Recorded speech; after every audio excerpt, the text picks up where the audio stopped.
Hello, in front of me I've got Samsung smartphone. In this video I'll show you how to increase storage on your smartphone.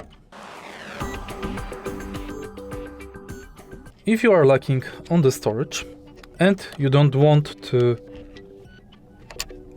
uninstall any apps from your smartphone, you can simply add SD card.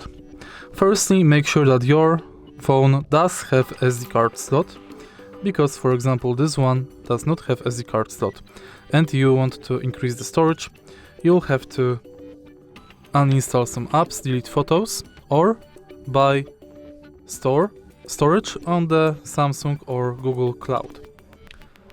If you can delete some photos after you of course backed up them, go to Gallery and simply delete photos or videos that can take your precious space, or you can uninstall apps. To check your storage, go to Settings,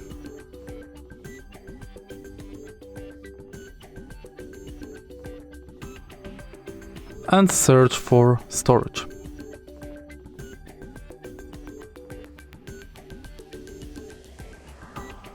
Here you can check your total storage and used storage. Also you can delete files from recycled bin, check for large files, duplicate files and unused apps. If you find the video helpful, please leave like, comment and subscribe.